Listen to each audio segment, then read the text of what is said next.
Hey everybody, this is Priya and welcome back to my channel go with law.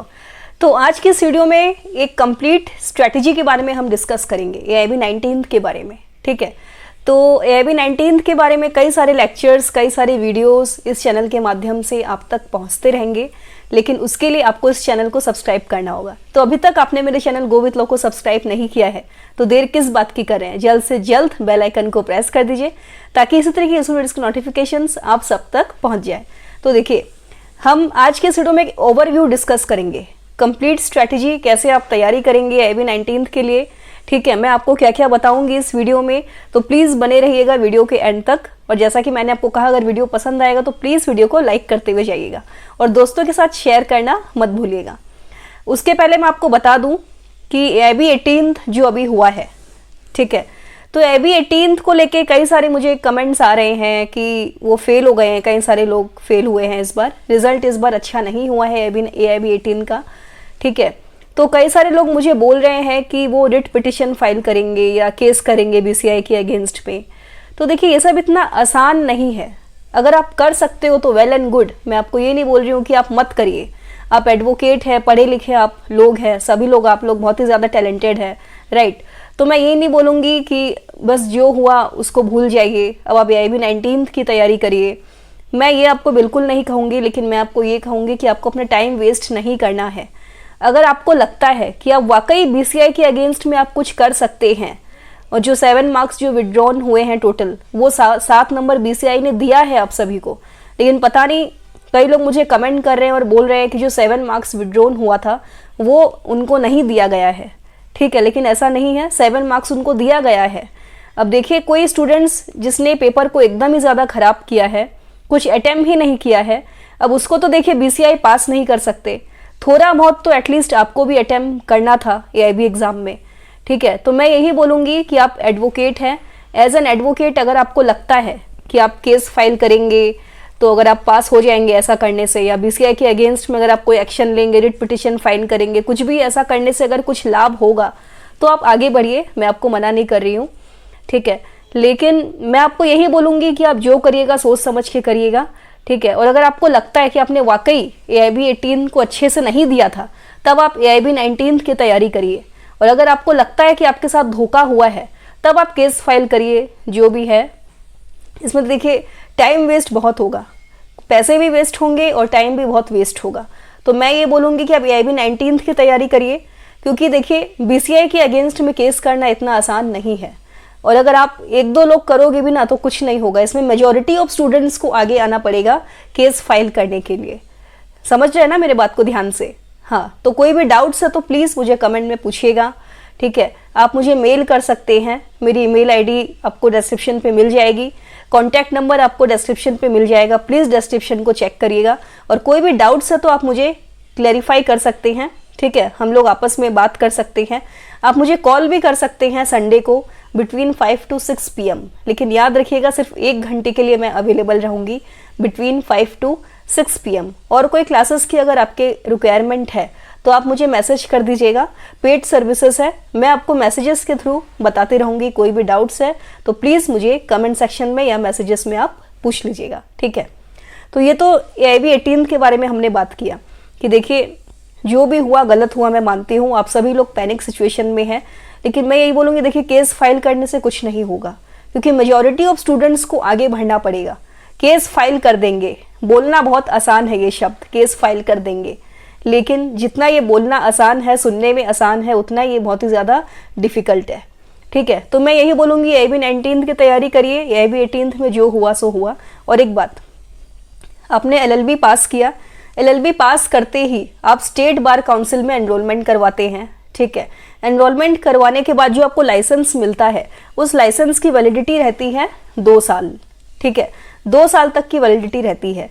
तो वो 2 साल के बाद ना वो लाइसेंस एक्सपायर्ड हो जाता है, एंड विदिन 2 years आपको AIB का एग्ज़ाम क्रैक करना पड़ता है।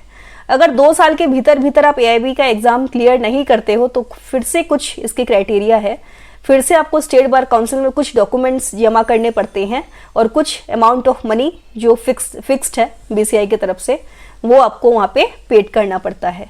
ठीक है, तो अगर आपने 2 बार में AIB 18 क्लियर नहीं किया है या 2 बार में AIB 17 18 क्लियर नहीं किया है तो अब AIB 19 की तैयारी करिए। तो अब हम स्टार्ट करेंगे एक ओवरव्यू कंप्लीट स्ट्रैटेजी। तो देखिए AIB 19 के बारे में मुझसे कई लोग पूछ रहे थे कि AIB 19 की जो सिलेबस है, सिलेबस क्या होगा, पेपर पैटर्न क्या होगा। तो देखिए अभी डिस्कस करके मतलब नहीं है ये सब बात, क्योंकि जो नोटिफिकेशन है BCI के थ्रू से वो अभी तक आया नहीं है। बहुत ज़्यादा चांसेस है कि जो आपके एग्ज़ाम्स है, ठीक है, जो आपका एग्ज़ाम है AIB 19 का, वो जुलाई नहीं तो अगस्त में हो सकता है। ठीक है, जुलाई नहीं तो अगस्त में आपका AIB 19 का एग्ज़ाम हो सकता है। और नोटिफिकेशन का वेट मत करिए, मैं आपको यही बोलूँगी, नोटिफिकेशन का वेट आपको नहीं करना है। धीरे धीरे जो भी बेयर एक्ट्स है, बेयर एक्ट कभी भी चेंज नहीं होता है। बेयर एक्ट को धीरे धीरे पढ़िए, कंटेंट को अच्छे से पढ़िए। How to study bare act के ऊपर मैं डिटेल वीडियो बना चुकी हूँ, डिस्क्रिप्शन पे आपको लिंक मिल जाएगा। ठीक है, तो बिल्कुल घबराना नहीं है, एकदम पैनिक नहीं होना, टाइम वेस्ट मत करिए। स्टार्ट अर्ली, स्टार्ट फास्ट, मैं आपको यही बोलूँगी। किसी का नोटिफिकेशन का आपको वेट नहीं करना है, आपको अपने दोस्तों का वेट नहीं करना है कि भाई बहुत टाइम है अभी तो AIB एग्ज़ाम में, हम बाद में आराम से करेंगे। ऐसी गलती आपको नहीं करना है। ठीक है, तो जल्द से जल्द प्रिपरेशन स्टार्ट करिए AIB 19 के लिए। बेयर एक्ट को पढ़ते रहिए। और कौन से लॉज पढ़ेंगे, तो देखिए अभी जो नया लॉज आया है, भारतीय न्याय संहिता, भारतीय नागरिक सुरक्षा संहिता और भारतीय साक्ष्य अधिनियम, ये जो 3 नए लॉज आए हैं, criminal laws, Indian evidence act, IPC और CRPC को जिसने रिप्लेस किया है, तीनों लॉज, वो लॉज अभी लागू होगा 1 जुलाई से। नोटिफिकेशन आ चुका है, 1 जुलाई से लॉज लागू होंगे। ठीक है, तो 1 जुलाई से लॉज लागू होंगे तो आपको एक ओवरव्यू रखना है। IPC CRPC एविडेंस को आपको फेंकना नहीं है, बर्बाद नहीं करना है, उसको भी पढ़िए। साथ ही साथ 1 जुलाई से नए लॉज लागू हो रहे हैं, कुछ सेक्शंस उसमें ऐड किए गए हैं नए लॉज में, जो पुराने वाले IPC CRPC और एविडेंस में नहीं थे। तो दोनों लॉज को आपको लेकर चलना होगा। अभी 1 जुलाई में देखिए टाइम है, तब तक आप IPC CRPC एविडेंस को ही पढ़िए, क्या पता और कोई चेंज या अमेंडमेंट्स कुछ भी आ सकता है। तो जब 1 जुलाई से ये जो लॉज लागू हो जाएंगे, होने वाला है ऐसा सुनने में आया है, 1 जुलाई से देखिए लॉज लागू होते ही आपको फिर जो नए 3 लॉज आए हैं, ठीक है, भारतीय न्याय सुरक्षा संहिता, भारतीय साक्ष्य अधिनियम और भारतीय न्याय संहिता IPC, ये तीनों लॉज आपको पढ़ने पड़ेंगे अपने AIB एग्जाम के लिए। कुछ देखिए ज़्यादा कुछ खास डिफरेंस नहीं है, ऑलमोस्ट एक है। IPC CRPC एविडेंस और जो 3 क्रिमिनल लॉज जो आए थे वो ऑलमोस्ट एक ही है। बस कुछ सेक्शन, जैसे गैंग रेप का जो पनिशमेंट है वो IPC में थोड़ा कम था, लेकिन अभी जो भारतीय न्याय संहिता है उसमें बढ़ा दिया गया है। डिफेमेशन एकदम लास्ट में था IPC में, तो अब जो नए वाले जो डिफेमेशन का जो है सेक्शन, वो थोड़ा सा इलाबोरेटली उसमें समझाया गया है। मर्डर को लेके कुछ नए लॉज आए हैं, तो ऐसे बहुत सारे लॉज है। डाउरी दत्त को लेके नए लॉज आए हैं। तो ये कुछ खास डिफरेंस नहीं है, बस छोटी मोटी कुछ डिफरेंसेस हैं। तो जो नए लॉज हैं वो भी पढ़िए, नए लॉज लागू हो जाएंगे 1 जुलाई से। ओवरव्यू रखिए, ठीक है। और आपको बेयर एक्ट में पेन से मार्क नहीं करना है। बेयर एक्ट आपके पास होगा, नहीं है तो आप प्लीज़ ऑनलाइन आप खरीद सकते हैं। अमेजॉन, फ्लिपकार्ट में जो बेयर एक्ट है वो अवेलेबल है, वहाँ से आप खरीदिए, ठीक है। टेंशन की कोई बात नहीं है। कोई भी डाउट है तो मुझे कमेंट सेक्शन में ज़रूर पूछिएगा। और AIB 19 का नोटिफिकेशन का वेट मत करिए, जल्द से जल्द बुक्स पढ़ना स्टार्ट करिए।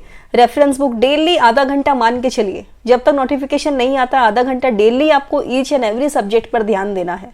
छोटे छोटे सब्जेक्ट्स को हम जैसे नज़रअंदाज कर देते हैं। आर्बिट्रेशन कॉन्सिलेशन एक्ट हो गया, ठीक है, फिर एविडेंस एक्ट हो गया, उसके बाद आपका मोटर व्हीकल एक्ट हो गया, कंज्यूमर प्रोटेक्शन एक्ट हो गया, तो ये लेबर लॉ हो गया। ये सब लॉज में देखिए कई सारे इजी क्वेश्चंस पूछे जाते हैं कई बार, तो आपको नेग्लिजेंसी एकदम भी नहीं करना है, ठीक है।